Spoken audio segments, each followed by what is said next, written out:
Yeah.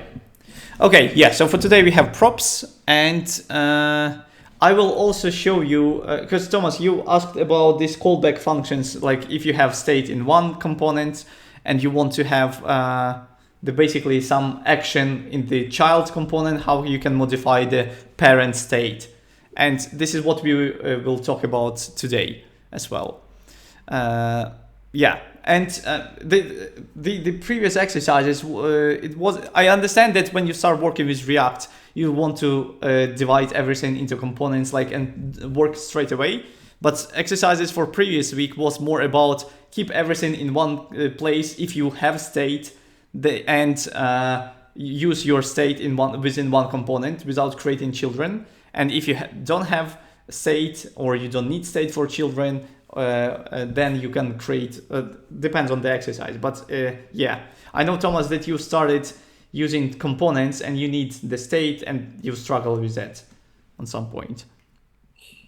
Yes. I think the exercise I was struggling with, I can't remember actually now, was because I created that component, and basically I think I wanted to remove a user, but it was at the component level, and the interaction between the component level and the app I didn't quite get. So as I spent I don't know 4 or 5 hours on that exercise, to be fair, I was a bit I didn't want to destroy my component again and go back. So basically that was a problem, because we haven't covered that yet. You took the approach, which is fine, which is like a right approach in real life, but you jumped a bit ahead because we haven't covered this material. But Perfect. Okay, so one thing that, again, I think it's outstanding, and it is a bit of the concept in React, is the form input handling. And again, Thomas, you today you were asking about this, about the exercise. So I just want to quickly show you what does it mean for us. So here I want to have so port use state. I just want to quickly show you my gosh, from React. So no import React in here. I think it's that might be a new version actually of React. So they don't actually saying that you need to import. Let me actually test it, because maybe use state. I'm not sure. Is it my get this nice logo? Because on my side, when I do the npm start, I don't see the logo on my. Because we've removed that. When you do npm, when you do npx create React app and the name of React, like my app, that will create a new project in the folder with the name my app. Create the folder my app, and then you will have a default stylings and default assets that you need to remove. Okay. But so that's why I've also I see now on the left side the little folder names. It's all kind of styled in a certain way, which is not on mine. Yeah, exactly. This is just like a default skeleton for the React project. Right. Okay. Got it. Yeah. So we basically refactored that because you don't use quite a few files from here. That is why we just removed that, and basically did a setup for you. Got it. Okay. So let's have some value. Returned like this. So I will have an input. Input. Come on. Oh my goodness. Input text. And here I want to have some on change. This is what I was talking about. Or let's start from very basic stuff. So we have an input, right? We have a state. If I go to state, components, I have app, state is empty. So if I start typing, I want to catch this data. I want to have this data in state, so I can do something with this data later. So to do that, what we normally have is on change, and we do some like input change handler. Yeah. And so const input change handler. Here you have your event, like just regular JavaScript, right? Yeah, like an event is now. Yeah, and you have so here what you will have const like value will be event target value, right? So event target is your element, is your input, and you get in the value from it. Regular JavaScript, so it's nothing special with React, just typical JavaScript. And that means that you want to have, let's rename it to, I don't know, input value. And here I will have input value. So I will do that here. I will set value. Yeah? Very simple function. So when I change, so when I add a character or remove character, it will take the value, new value, the whole string, and replace the old value of the state into input value. Yeah. So it's this is a like a important saying that every time you want to change the state, you actually changing the state. You're not adding to the state. You take the old state and modify it or completely change it. So you're not actually. If below the line 8 you were adding console log input value, you would see live the changes. If you have here, yes, console exactly, log. I will show you input value. Yeah. So now if I start typing, you can see that I have my D in state now. And in my console, I have D, right? S, right? Yeah. So now I'm removing something like that. So, sorry, this is how we're handling the input.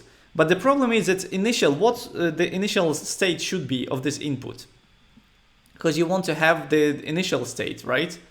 Like imagine that you have a user, and when you open you want to edit user details, you open the page and you have a bunch of inputs you want to have with data, with all data that user can modify.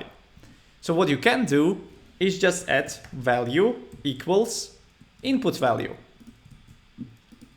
So we call it two-way binding because basically you set in the value from the state, right, directly. So even if you don't have any event listener on change, on initial load, you will set value to empty state, to empty string, sorry, right? So that basically you're doing this, empty string. And so let me refresh.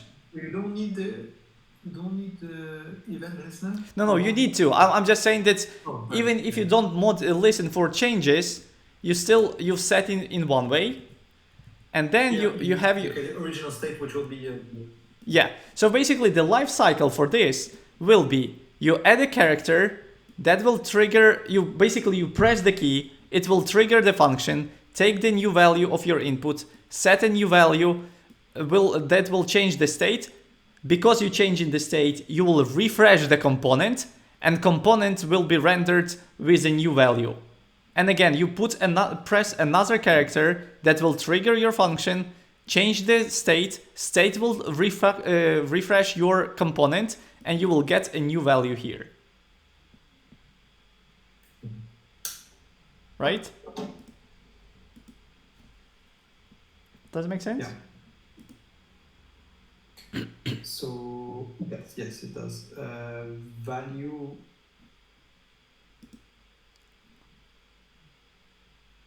I'm just thinking value is. Value is just a regular input attribute in JavaScript. Yeah, I was just wondering, if you don't have value, it will be the same, right? Almost. So you will not have the initial value, right? Imagine that when you load, you have kitten, save. Yes. Okay. So now you have initial value, right? Yeah. Okay, got it. So you need to have it for the initial value. Yeah, exactly. Yeah, you can get rid of this, of course. Yeah. But that means that you don't have anything. Yeah? Yeah. But this is how you normally handle inputs. You set in value based on the state, and you have on change if you want to have it in the state. Because sometimes, so we call it two-ways binding, but sometimes imagine that you don't care about what a person will provide in the input. So you, because you have a form, so you have like form, and inside form, you will have your input. And all you want is when you open the pop-up with a few fields, imagine that this is like a collect user data. You don't need actually to listen for all these changes. So you don't need this, you don't need state. All you need is just to have on submit for the form. Yep. And you will have like submit handler. And that means that you will create a function, and you don't care about modification and updating state, because you will remove the form when you click submit. So it depends like on your task.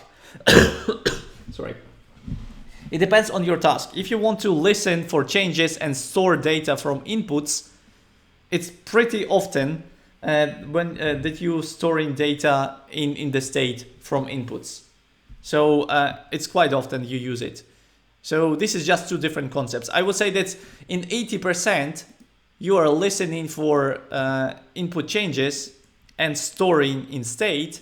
So with like on change and value, and like around 20%, you have pure forms without any listeners, because you will just collect data from the whole form and submit it and send it to the backend and close the form. Where will generally the initial data come from? Are you fetching a database or something that is bringing a specific record, or? Yeah, for example, why not? Imagine that we lost Thomas. Let me show you. We had an exercise. I just want to find, what was it? User list, right? We had an API. So if you hit this endpoint, you're getting results. You're getting a user. Yeah. You have results and you getting a user, one user here, where we have name, first and last. So imagine that, as you said, Ricardo, that I need to add for initial state. I want to use my use effect for initial state. So now use effect. This is my callback function. And here, for example, I will have something like fetch. I'm fetching my user, right? Then I'm doing response JSON. Then I have my data. Hello. Yep. Yeah, I'm here. Okay. I have. I'm echoing. Thomas, is it on your side? Yeah, I'm trying with another browser because I think my Brave is just going nuts. So yeah. I might be on two browsers at the same time. Okay, is it still? Let me put me on. Yeah. So no. Now I can't hear anything. Can you hear me now? Yes. Yes. I put myself on mute so you don't have the echo. I thought maybe it's because of me. Yep, no worries. Yeah, no worries. Okay, so here, so Thomas, we are talking about the initial state, where we can get it, the initial state. And for example, you can fetch a user, in our case, just to imitate something. So let me just results, so const name will be data results square bracket 0. That will be name first and last. Yeah, so name first. Theoretically, we can combine it first and let's say last. And then we just set input value to name. Yeah, so this is our initial state for the input. So now, if I refresh, perfect. Expected token, where did I, what went wrong?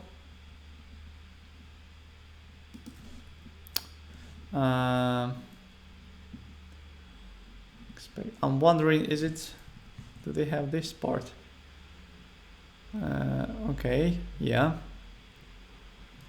So what's wrong with this one? 503. Does anyone remember what is 503? Ricardo might know.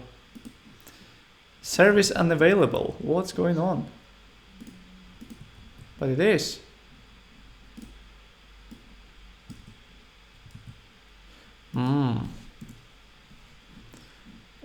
Save.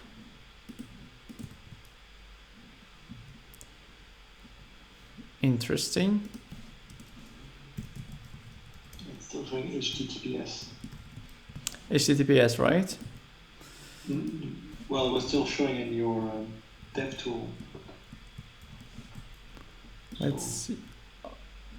Ooh, I think we got for a second. Yeah, something wrong with the actual Zaire service.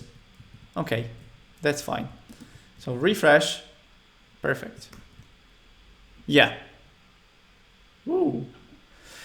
See that we're just re-rendering too many times. This is because we don't have condition for use effects. If you want to render on mount when you on the first initial load of the component, you need to add the second parameter, empty array. So this is array of dependencies, and you just need to specify. Again, you can find it in use effect documentation, but here you're specifying dependencies. And for us, I just want to do it on initial load.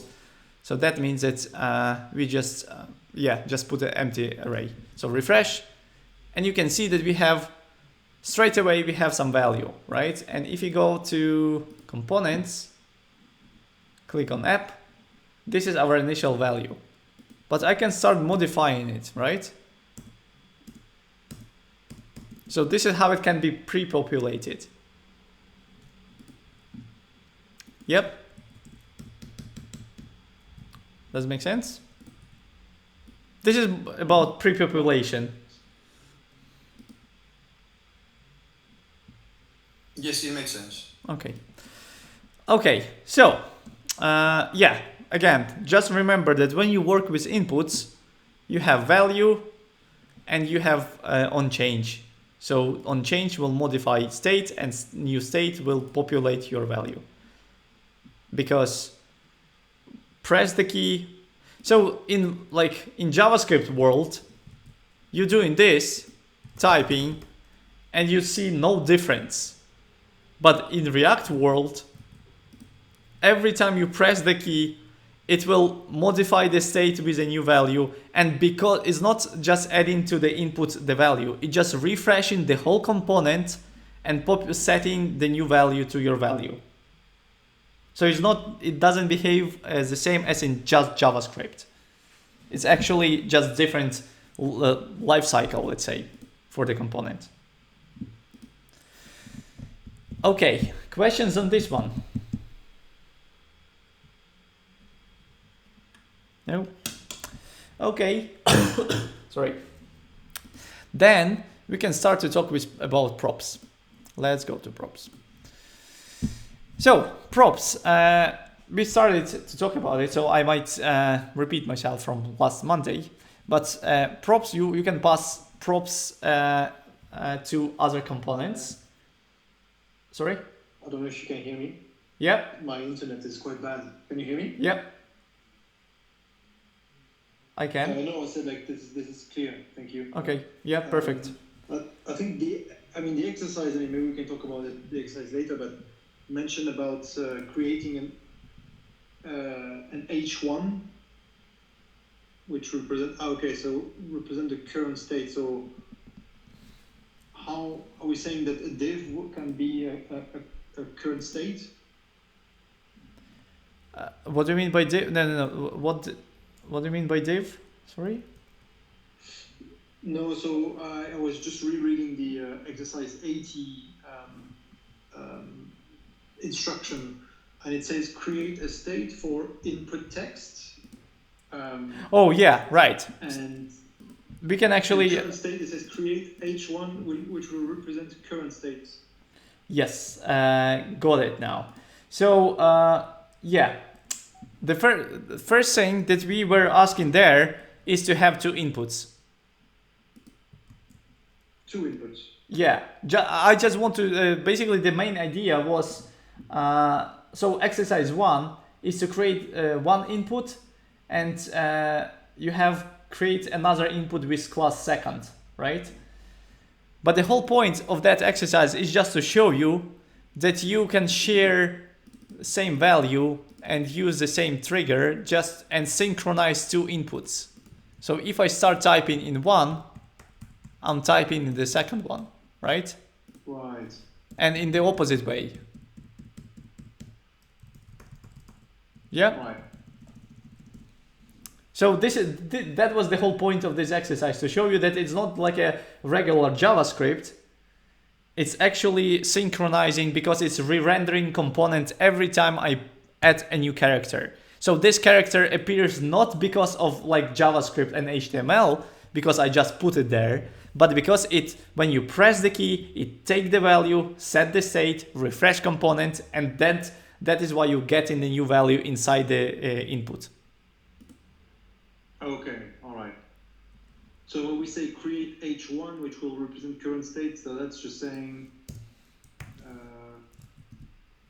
you just put in your input value. Okay. And then you will see everything moving at the same time. Yeah, exactly.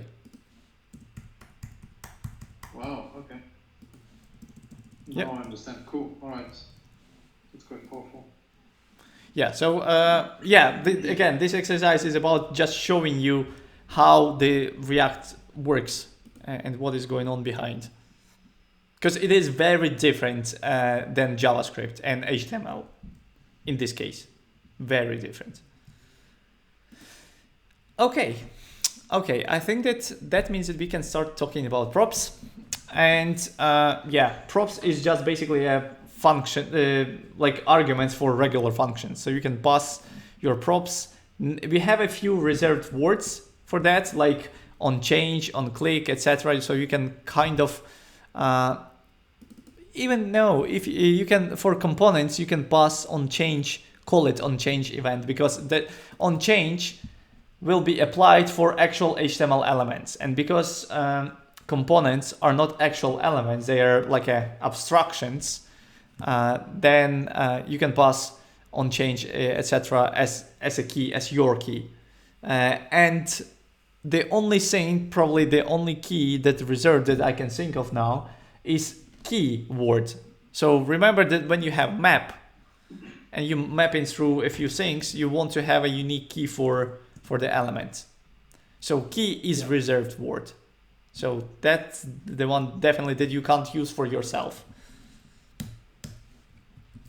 But the rest is just a regular arguments that you normally pass to the functions. So you're passing from parent to child. You can't pass from child to parent You can pass props from child to parent.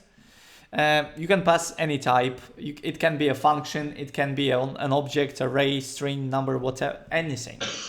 Literally anything. It's like again, regular function argument that you can pass anything.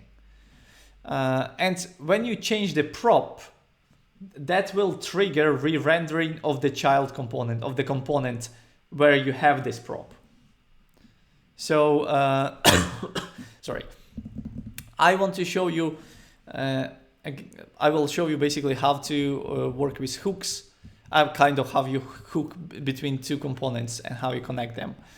So first thing is callbacks. This is what you actually, Thomas was asking me about these two components, about the child delete thing. So yeah, a prop could be a function, and you can pass value and a function to change the value. Let me show you what I mean here. So I will quickly create a components, and I will create user. User.js. So RIFC, perfect. And here I will have props. So here that will be just a list item for me. Okay. And li, and let's say I have props. Props dot name. So I just want to render list of users, and here I will just add a logic to submit my form. So form, and I will put my input here, and I will add some button, right? Like a regular add. Whoa. Something like that, right? So yeah, you have input, you're storing the user input value, and you have add. So when you click add, you will have something like on submit, right? And you will have submit form handler. And I want to create this thing. I don't care. Oh yeah, right. Because it is a form, I want to pass event and have prevent default. Event prevent default. But what I want to do in that stage is just create another state like users and set users, where I will have all my users, and that will be empty array by default. So when I hit submit, what I want to do is add a new user to the state, which is the input value, right? So can you please tell me how can I add a new user to the users? Anyone? So you have set users, and what I should do here? You take the users, but you need to spread the array. Yep. And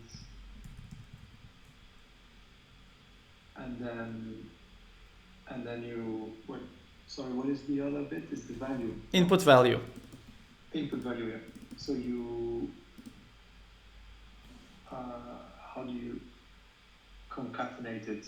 It's just an array. How do you add?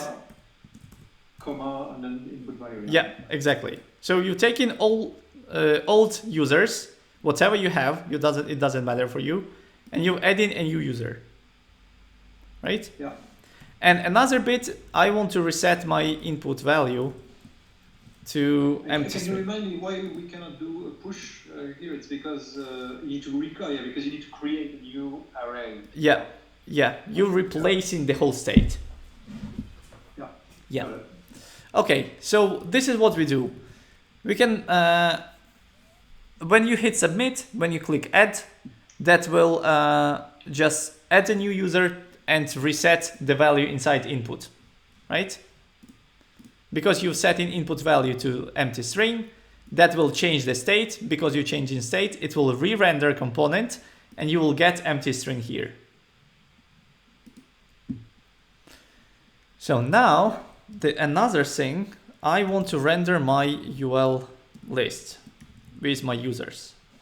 So I want to add my component, import user from components, and we have user. Oh, user. So this one, I want to have take my users dot map user, and here I want to return. Don't forget about return, because this is very common mistake when you start working with React. And I'm just passing, let's say I pass a name, right? And I'll call just user. So my user is actually a simple string. It's not an object. That is why I can pass just a user as a name, right? So does not contain a default export. Okay. So this is because I forgot about my export default user. So now I'm in my props. One of the prop is name, right? Because I'm passing key name. So I'm supposed to receive it here. Okay, so let's try. Refresh. We have nothing, but Alex, hit enter. We have it. Tom, Sil, right? So we've added users. And the callback, this is what the pain point, let's say. I want to be able to delete the user. Yeah. So I want to add a button. Delete. So when I click on the user, so on click, I want to do something. I want to pass a function. My God, sorry. So when I click, I want to pass a function like remove user. But I'm not passing this function. So I need to pass the function like remove user handler, right? So I'm passing a function const, and I will remove my user. Let's say console log remove, right? So I'm passing the function, and because this function exists here, you have access to your state. Does it make sense? Yes, it does. So can you go further down so just to see where? Yeah, so remove user is the key you give, and there's the function you pass. Yeah, and here. And if you look at user, yeah, exactly. Prop.remove user. Is it props? Oh yeah, sorry. Good point. Thank you. Yes. Yeah, so when you click, you trigger this prop, and this prop is a function, and this function is this function.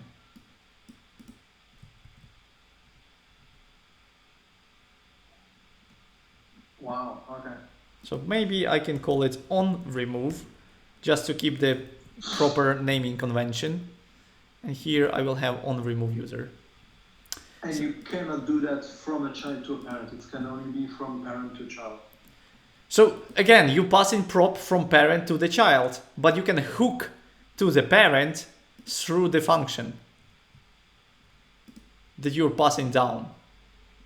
Because here, it's just a reference. You don't have the function itself here. It's just a reference to what it should be done when you click. When you click, it says find this function that comes from parent, and it goes to the parent, looks for, okay, what is the on user, remove user? Oh, this is this one. Okay, so take this one and execute. Yeah. And that is why you have access to everything from this component. And you can pass the functions through like 20 components down the tree. It doesn't matter. It's probably like not very good idea, but still you can do that. You can have like multiple levels, and through all of them you can pass the function down below. So let's see here. Test. Perfect. Yeah. Key. See? Typical. So when you have map, you want to have, yeah. So let's use index, and we have our key. That will be our index. So refresh, Alex. Yeah. So now if when you put index as a parameter, it automatically says it's an index. Remember, this is a second parameter of map method. It's just a regular JavaScript. Got it. Yeah. I'm mixing things up. Yeah. Yeah. So now if I click delete, it should console log my message. Yeah. Remove. Right. So it is working. Now the only question is, how do we want to know which user we want to delete? Because we don't know. We have. So if you want to say remove Alex, for example, how do you put remove user or you? So yeah, this is a question, right? And because we have a simple strings, I would say the only identifier of each user is the position in the array. So it is index of that element, right? Does it make sense? Yeah. So can you use in your remove user handler a param called index that comes from your map? So not right now, but ideally, let's go step by step. So ideally, I want to have index here, right? So what I can do is just const like local users. Remember that you can't modify directly. So you want to just spread users because you want to clone it. You can't just modify. Yeah. And then you can do how you can remove the user from the array. Which method in JavaScript? Yes, splice. So you're saying splice and the index, right? And one. And then one, yeah. And then you set in your users to your local users, right? Your local users to users. Yeah, but then how do you link the index? Exactly. So here we don't have any index, right? We somehow need to pass it. So what I will do is I will add another prop like index and pass index, right? So now my user will know about index. So that means that when I call this function, I want to pass the index, right? So ideally, I want to do props.index. Yeah? Because this is a function. Yeah. So I want to, but you can't do that because remember that you have parentheses, it will execute on render. This is how JavaScript works. So what you will do is wrap into anonymous function. So if you, okay, so you're saying that if you didn't have the anonymous function, it will execute immediately. The props.index like as such and not. Yeah, so without clicking. Not on click, okay. So yeah. you just going in straight away. Yeah, exactly. Because you need to call back, okay. Yeah, so technically for readability, I will create another function like click handler and basically move this inside this function and use click handler and put it here just for readability. Yeah. So now on that side, on my app side, let me just split and put it to the right. So on app side, my function will know about index because I'm taking my index, passing from app to user, and when I click, I'm passing back to this function, and I can use it here. Yeah. So let's try. Refresh. Alex, Sam, Tom, Sil. So delete. You can see that we are actually deleting.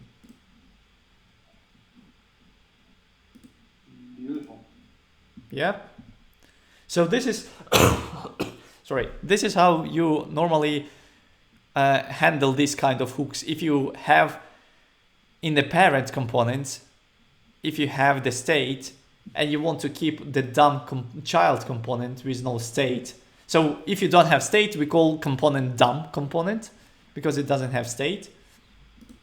And you just basically you're triggering the function from the parent. Right? Yeah. So we're but then the users, you wouldn't be, you could have them in your child.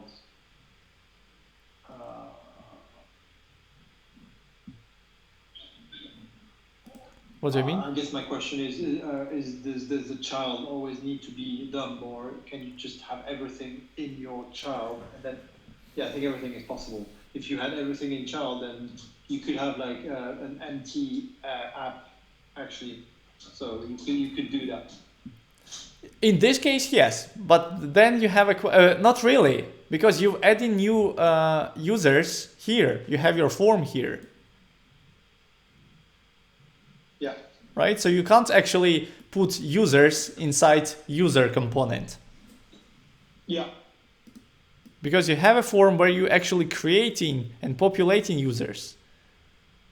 So it should be here. I mean, it's not about app, it's about parent child. So it should be on this level. Because that makes sense. Yeah. So this is a callbacks. And again, this is very, very common use and how you working with components and hook into the parent if you want to modify something. Yeah. Okay. Any questions on that? No, it's pretty helpful. Sorry, pardon my kind of ignorance, but the hook, which one is the hook? Is it the key name on? Is it the lines? When I'm calling, so yeah, that might be confusing again. So we have React hooks, which is lifecycle hooks. But when I'm saying hook to the parent, I'm just saying that you have some function that you can trigger from the parent component. So you kind of link into the parent. Right? Because hook to the parent. Yeah, you kind of hook into the parent, right? Yeah, got it. Because everything is happening here, so it's like it's actually hooking to the parent. Yeah. Okay. Very clear. Ricardo? Is it fine with you to understand? Are you here? No? Probably not. He's too busy for us. Okay. So, let's go to the next slide. Yeah, so here basically I'm just showing how you doing the on change. This is what I showed already, and yeah, that's fine. So input fields I already explained how it's who is hooking again, how you synchronizing inputs and state, which is fine. And yeah, so I just want to check. So this is our input. This is oh yeah, right. So we also can kind of, so you can pass different props and render stuff conditionally.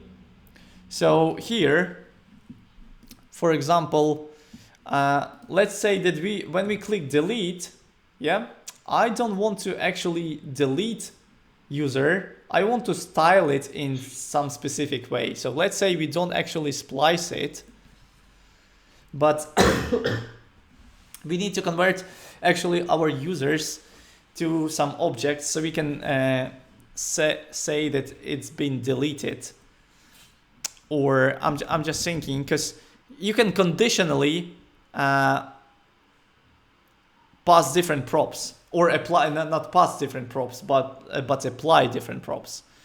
So if we, let's say that every time I'm creating a new user, I'm not storing value, but I'm doing name, that will be value, and deleted to false, right?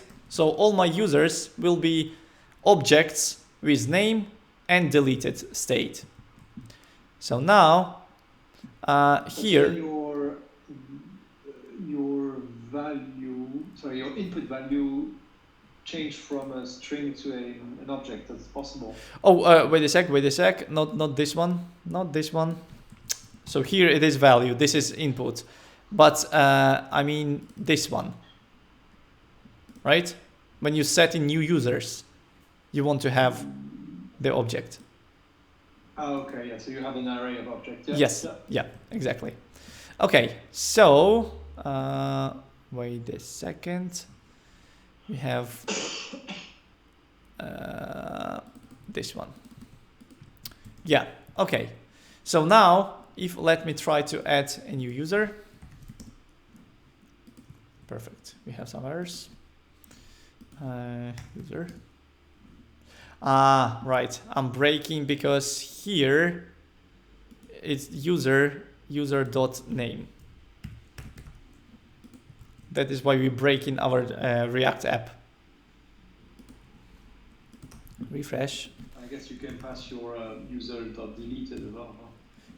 Yeah, so but I don't need it to have it there for now, but to handle errors we will do that. It's not error, it's like do something conditionally. So let's say that, so now you can see that in state, as you said, Thomas, we have an array of objects, right? So my delete, what I want to do with delete is take local users with index and set deleted to true, right? Does it make sense? So I'm just modifying specific user. I'm not actually removing, I'm just setting to true. And I can do a few things with that, because I can conditionally render here, and it's like, if it's true, then do not render. But for us, I want to conditionally add some stylings. User deleted.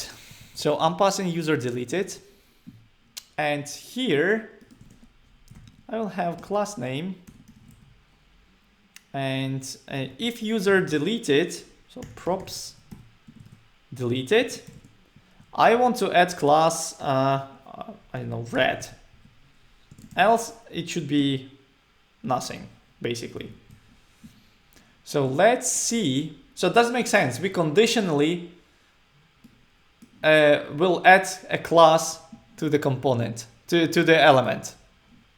So in my code here, if I create in my CSS, if I create red class and set background color F000, that might be too red. Let me just red-ish something like that. So now if I refresh, Alex, Tom, Sil, Ricardo. So now if I click delete, I'm actually just conditionally adding the class. So if we go here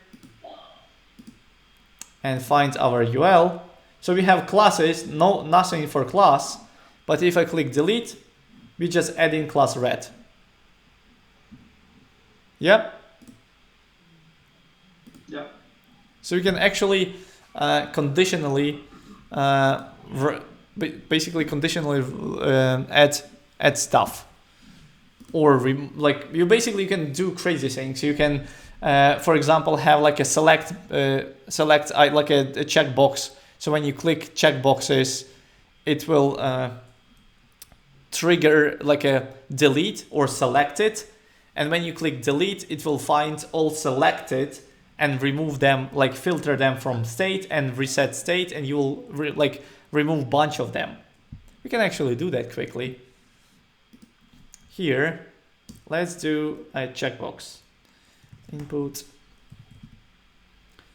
checkbox. So we have checkboxes now. All right, let me pre-populate a few users so we can have some data. Here. Let me just copy another one. Sale.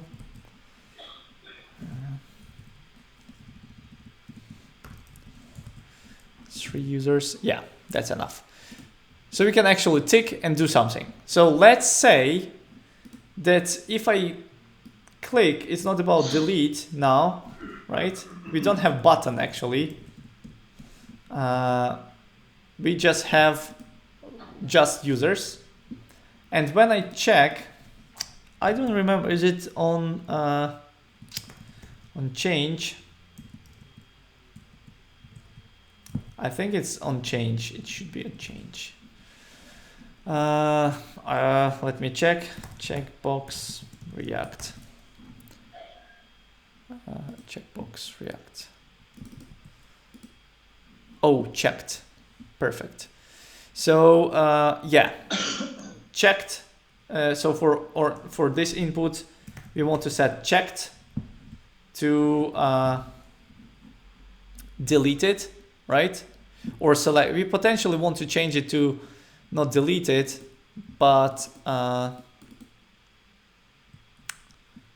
don't know. Yeah, deleted. Let's use deleted or delete. Maybe delete. I'm just thinking about the proper. Let's keep it deleted. So here you will have your props.deleted. So checkbox is and you changing the index, you set into true. Yeah, so I think that should be right. So now, yeah. See that if I check again, I'm actually not. I can't untick. So let's do that here. What value should be here? Anyone? So now we're setting hard coding true. So if you tick, if you click true, you can add a ternary saying like if it's true then false, if it's false then true. Yeah, basically you can do this, right? You take in the old value and set into opposite. Where do you set the initial value though? Initial value is from state. You have deleted false. Yeah. So now you can tick and untick. Yeah. And then if you add someone, does it also? Yeah. Yep. So sorry. Now I want to add a button to remove all, like button remove selected. Yeah. And I will have like remove selected. Remove selected. Oh, no, sorry. My bad. On click, I want to add remove selected handler. And I will create another function, this remove selected handler. And how can I do that? How can I remove all users that are selected, that basically have status deleted? True.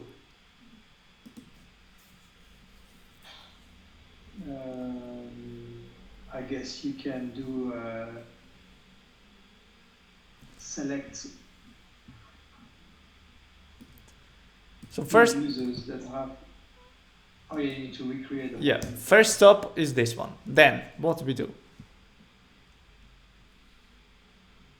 Then you filter the ones that have deleted as true. So we do local users. Local user.filter and then user.deleted. Basically true, right? This is it. Yeah. It will convert it basically because that will return you true or false. And this is what filter needs. And now set users. Yeah. Filtered users. Yeah. Let's try. Well, you need to. Need what? Well, you need to execute the function. Oh no, you don't know. It's funny because I always have my old JavaScript way, but now you don't need to. Yeah, so I have. You need to remove user handler, but you don't need to do it because it's all dynamic. It's like you filtered your users. Yeah. Yeah, so here I'm just changing, and this one I'm actually removing. So technically this is a bad name. So that should be something like select user handler, right? Yeah. On select user, and here that will be on select. Yeah, just better name. Okay, so now we have 3 users. Let's add a few more. Ricardo, Sam, and let's select, I don't know, 3. So we are leaving Vasil and Ricardo. So if I click remove selected, woo, It's the opposite. it's opposite. Thank you. Yep, this is debugging. So refresh. Ricardo, Sam. So again, Sam, Tom, and Alex. Click. Yep, we're removing a bunch of them. Yeah. Provide a checked probe of the form without on change handler. That's interesting. Oh, so this one should be on change. Change. I think that's the valid one. Yeah. Although you're clicking. Yeah, but it's just pointing. Okay. So React just pointing you that you need to use on change, not on click. And yeah. Okay, so see that it's very easy. Like you can pass in hooks, you can conditionally do stuff, and yeah, it just you connecting child and the parent in any way you need. I think that the tricky part is this kind of calling functions from the child that coming from the parent. That's always kind of the only thing that to clean it, I just want to have destructure everything because it's just nicer. And name. So now we don't need props at all. Yep, just nicer. Still should work. Yeah, perfect. Perfect. Questions on this one? No? Not for me, no. It's quite interesting. Quite like the gymnastic. Okay, okay, cool. Yeah, so this is go to code editor. Perfect. Now I want to talk about classes. Basically, this is an old way of doing of doing components. So before version of React 16.9, I believe, we had classes. So we didn't, the component wasn't a function, it was a class when you want to have a state, and it can be a function if you don't need a state. So with new version, you can have state in functional components. That is why everybody's just get rid of class components, because you don't need it. It's just much simpler to write functions. But let's actually refactor. Where is the class function? Class component. Sorry, yeah. This is not a class, is it? Yeah. No. This is functional components. This is just regular functions. Yeah. I want to show you. So here I have an example, but this is the class components. This is a typical class component, and we can refactor our user in that way. So you actually write in class your component name and extends with React component. And then you declare your state here as a state. So you don't have hooks. You're just using that in old way. And I will show you that. Let's actually... Just taking a step back on that. What's the difference actually between the functional and class? Is it similar to when we learned the classes? Is it just to have a class, or? So yeah, basically just two different approaches. And to have a linear code and write less code and keep everything consistent, people decided that classes is overkill. I mean, it's not required. Then that is why they want to have just functions. Okay. But there is no like difference. That is why everybody's just switched from classes to functions, because there is no difference like in actual life. It's just approach. Okay, yeah, so it's back to the class we had where you explained that classes as kind of more of a blueprint that you apply then when you have lots of... Yeah, exactly. So, sorry. So normally, if you want to have a class, I've commented out our user component, and I will recreate it with class. To be honest, I haven't done it for, I have no clue how long, because we don't use this anymore. But I think that I will be fine. So I have class user, right? Extends component, and this is my class component. So if you want to remember that we have in functional component, we have return, just return. This is it. But in class components, we have function, which is result function, and which we call render. And here you put in whatever you want to render, right? So now to have props, you basically do delete. Let me just. It's not about props dot name. You actually, because this is a class, and you remember that in classes you have this. Yeah. So now everything is this prop. Perfect. Does not contain default export. Ah, right. Sorry, my bad. Do you need to add what's the name of it? Like the parameters at the start. No, I don't need. Which parameters? No, I can't remember quite. But when you do a class, you need to have your constructor. Constructor, exactly. It's even older version of classes in React. So, but yeah, we don't have it. Here, all I need to add that I forgot is this. But again, because this is a class, yet you don't have const. You just put in as a function, and then when you want to use it, you just do this click handler. Yep, and this one is this props dot on select user. Let's refresh.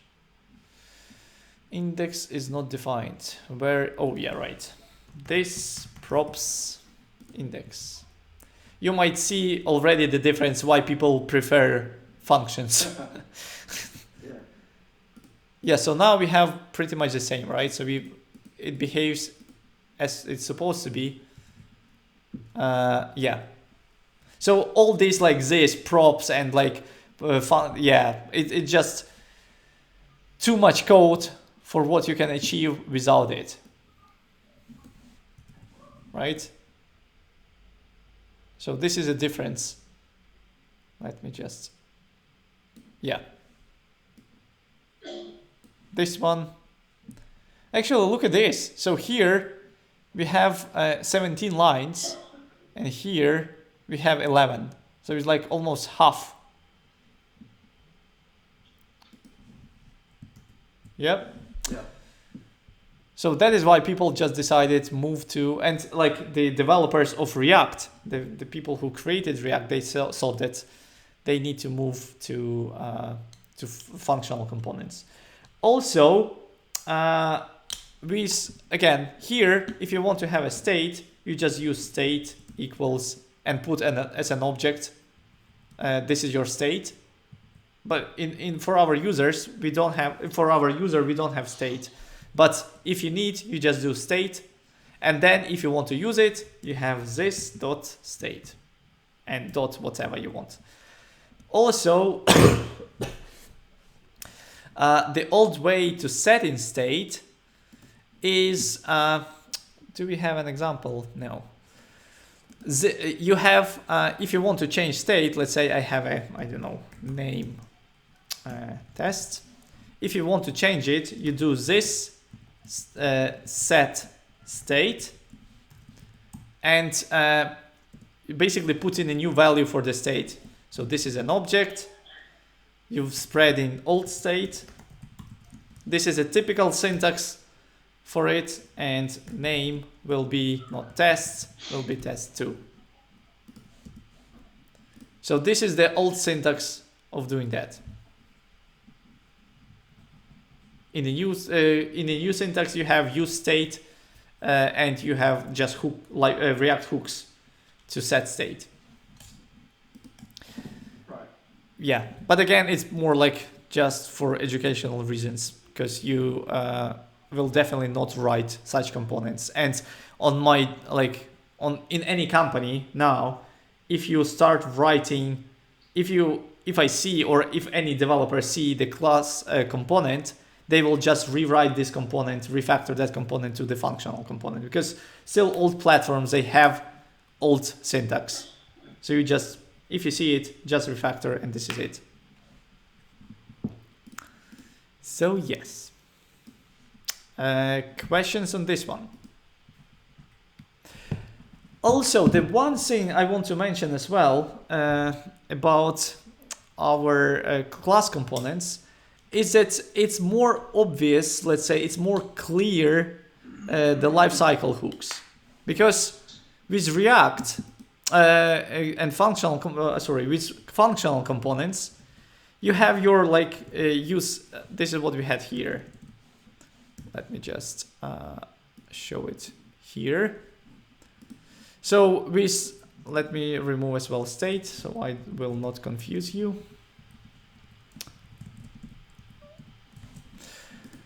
So here I showed you example. Okay, so I removed it already, but I showed you an example with use effect, right? Use effect. So this is a hook. So when you want to do something on initial load, when you change something, you want to trigger this hook. So this is the this is just a use effect. So this one means that you want to run something on initial load. So when you mount your component on the very first load. But if you see a look on this code and don't know anything about React, it's hard to understand what this stuff does. But with class components, you have something like component did mount. And this is the same that you have here. So if you... So use effect, I think I was cutting out when you used that earlier, but basically you just put that and you will have empty at the start when you will have everything empty. So use effect, if I want to run it when component did mount, I'm putting my empty array. As this is array of dependencies. But if let's say I want to trigger this function if name will change. Because my prop, let's say I'm getting name and I'm building a new string, let's say, or I'm redefining, I have a local state here and I want to modify local state if my name change. Then I want to have basically here, when I call this render the component, I rendered it on the first time and everything is fine. But if you have other components or in the parent, for any reason, you've changed the name for this component and name has changed, that you will catch it here, this, let's say, event for this component that prop has been changed. It will trigger something that you will write here. And you can have like set state, I don't know, or like selected user, sorry, set selected username. And you will do something with this name. Let's say local name will be name, something like that. Does it make sense? Sorry, can you show it in practice how it would look? I didn't quite understand that.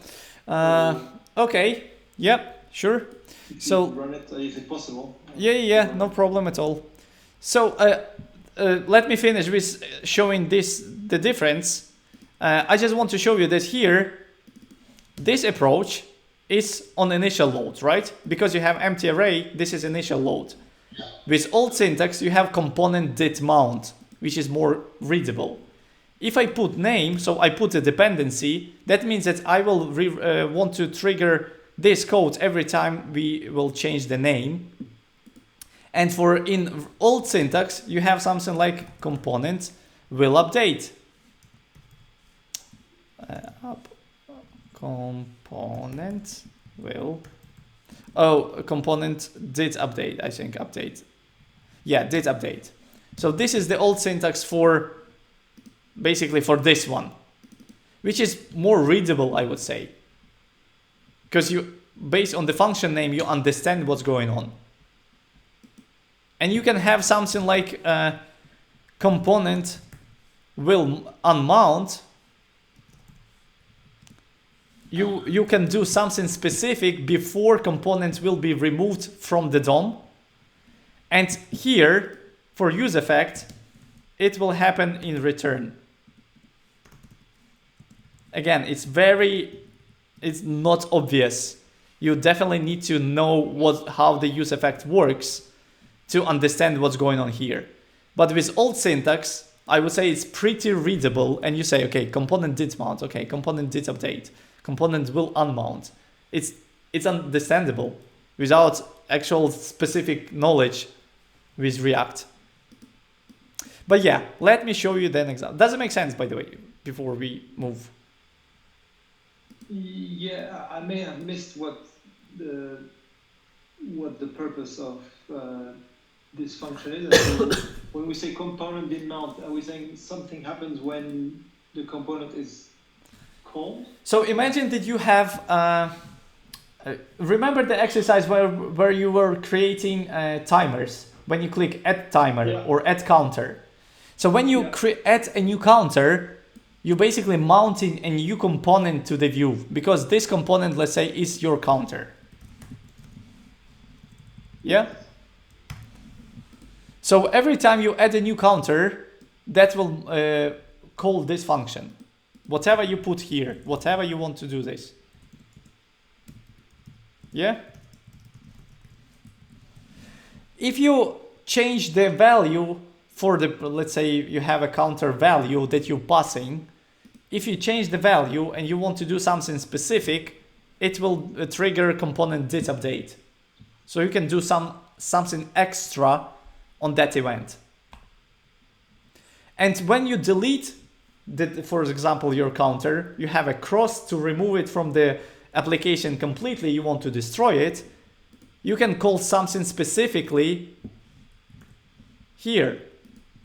So that will happen only when you're removing your component from the DOM.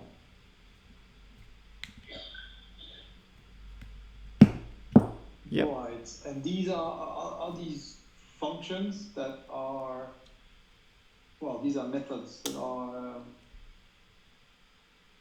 kind of built in. They need to be called like that, or you can call them exactly. It is built in. That is why this is a predefined names. That is why you have component did mount, component did update, component will unmount. This is React wording. This is React function names. It will pick up these functions automatically if you define it. And so it would be something like, okay, if component will unmount, you will have a message saying timer remove, for example. Yeah, whatever you want to do. You don't need to say that. You don't need to have any language that says we are removing the component, because it's implied in the title. Yeah, exactly. And then, for example, you have an auto incrementer that you did with your JavaScript, right? The timers that you just start timer and that it's running. So component will unmount. You might want to clear your timer. Yeah. Something like that. Yeah. Okay, so I just want to show you that the old way of defining these events was more readable than it is now with use effect. But let me show. Use effect. How does use effect now work? So component did mount, you have this. If you want to trigger something when component, so let me just. So this one, component did mount. Yeah. You can add another use effect. You can have a multiple use effects, but put name. That means component run code when name has been updated.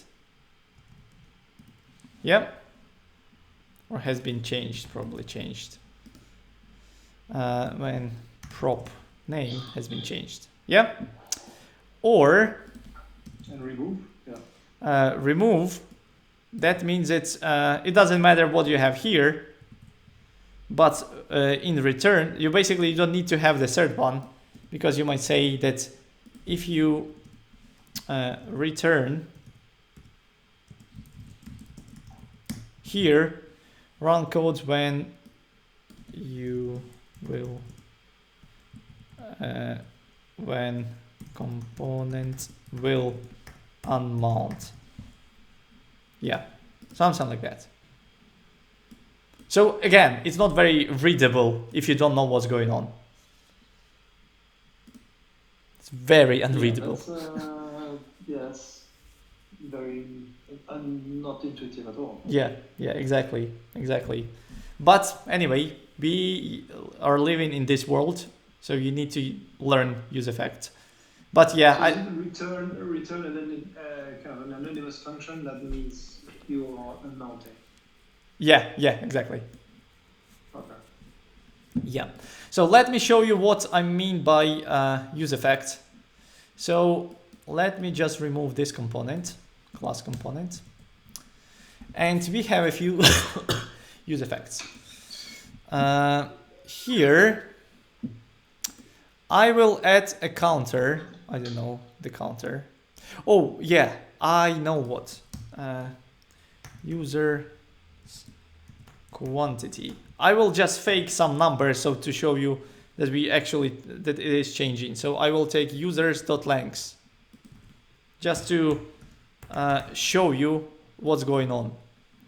So here I will add users quantity, and every time users quantity will change, I want to run this code. Console log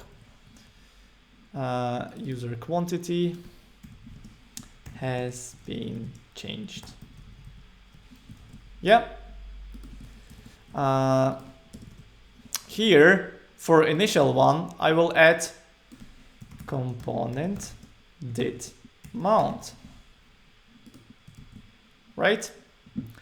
And here, component,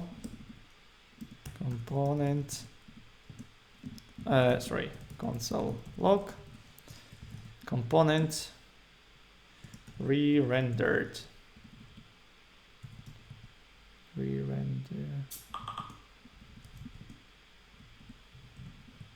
I'm going to need, okay. So yeah, basically this is regular re-render, right? Regular re-render.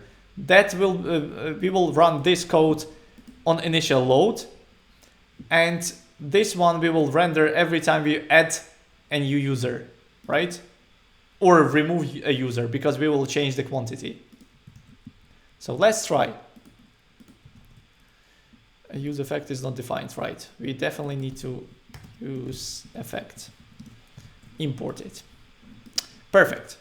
So now you can see, because we have 3 users, we have 3 times component re-rendered. This is initial load. We have 3 component did mount, right? And we have 3 user quantity has been changed, because we added all these users. So we started from, so basically it's like for each component, we ran that everything has been ran once, right? For each component. So now, if I, for example, remove one, so when I click on any, we're re-rendering all of them, right? 3 times I've called re-rendered. Sorry, which one is re-rendered? Is it the one all unmounting? All 3 for no, now. No, sorry, I meant in our codes. Which if you go back to the code, which use effect is it? Re-rendered is the No, it's not a use effect. It's not a use effect. It's just regular load. Okay, yeah. So yeah, you would have it 3 times because you have 3 components. Yeah, because I'm changing state here, so I'm re-rendering app and I'm re-rendering all of my users. That is why I have 3 times. Yeah, okay, got it. I was looking for code that doesn't exist, because I was looking for the code where you unmount it. Okay, so now I just want to show you that here I have did mount for each. So that means that I will not see this message if I add a new user, but I will get new messages for has been changed user quantity. So let's, I don't know, add a new name. So I typed 3 characters and I already re-rendered 9 times, right? Because it's on change. Yeah. So if I click add, I have re-rendered. I have component did mount for 1 because I've added a new, and I have quantity has been changed. Right? Yeah. By the way, there's quantity. Wait a second. That should be called to 3, I believe. Has been changed. That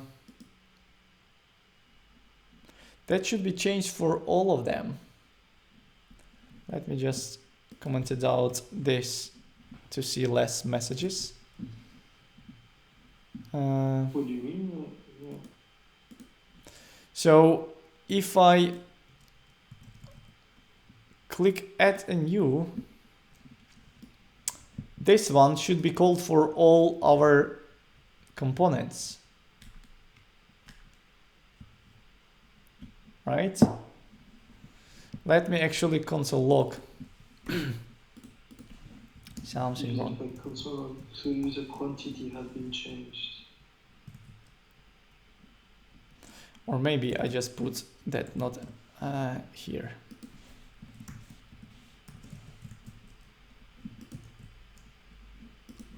So ooh, that is why.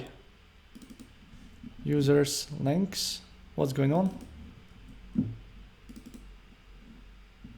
That is why it doesn't work, because we have something wrong here. Ah, I haven't saved. Oh my gosh. Hey guys, I have to leave now, but looking forward to the recording whenever you have it. Hopefully, if you can upload it, maybe it'll give me the chance to watch it tonight if you can. If not, then I'll still be attending tomorrow class. I will upload it to, now after lesson, straight after lesson. Thank you. Great. Yeah. See you guys. See ya. See you guys. Okay, yeah, so now it is working. So again, we have component did mount for each and has been changed quantity, which is fine. Now, if I add something, Sam, and hit add, you can see that we have has been changed for all of them, right? 3 for old, and component did mount and has changed for a new one. Yeah? Yeah. So we don't have component did mount for old users. We just have change. Does it make sense? And in practice, how do you use that? Because you will use it quite a lot.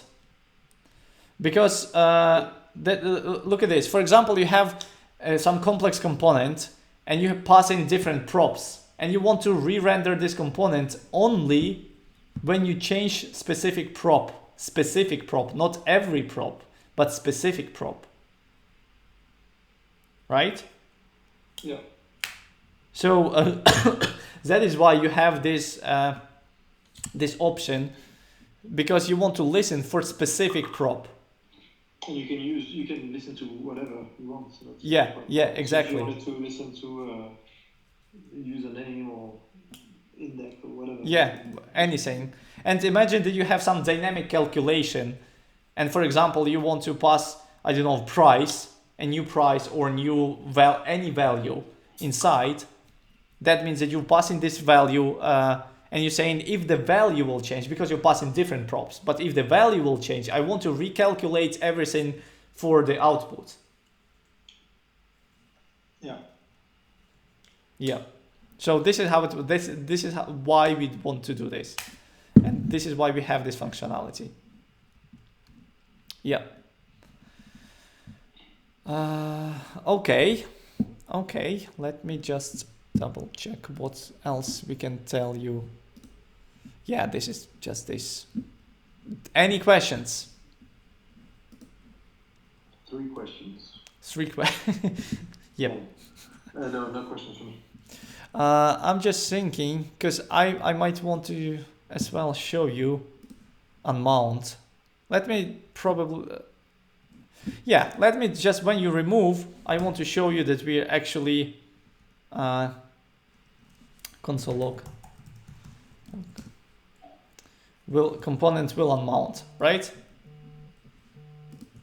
So now, if I refresh, you don't have component will unmount. But if you try to remove one, you have component. Ooh, why it is 3? Ah, right. Sorry, wrong place. So for us, because we want to do it once, we want to have it here.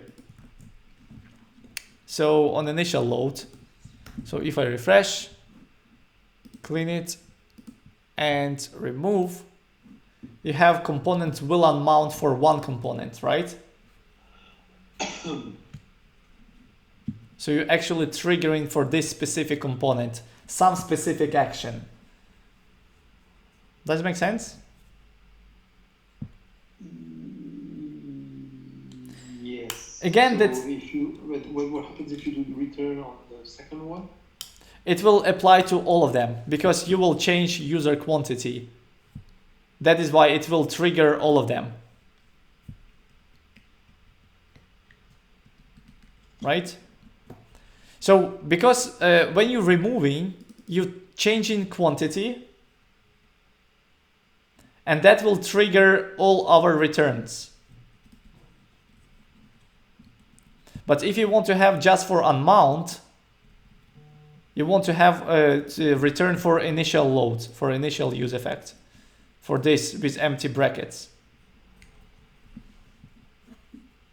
Yeah, I think I make sense of it, because I guess whatever is created needs to be deleted at some point. Or yeah. So for example, as I said, with your timers, when you start add a new timer, you're starting the set interval, and it wastes your resources. If you unmount and keep your interval in a memory, you just killing the memory without a need, because you just removed the timer. So on your unmount, you potentially want to have like clear the timer for this component, for this instance. yeah. Yeah. So and if you do some animations, etc. So something that is on run, and you're running something for specific component, and you want to kill this process on unmount, then you have then you use your return. It's not very popular because you normally creating some pretty static data, pretty static layouts. But for specific cases, you need to know that you can actually do something before you remove that element from the DOM.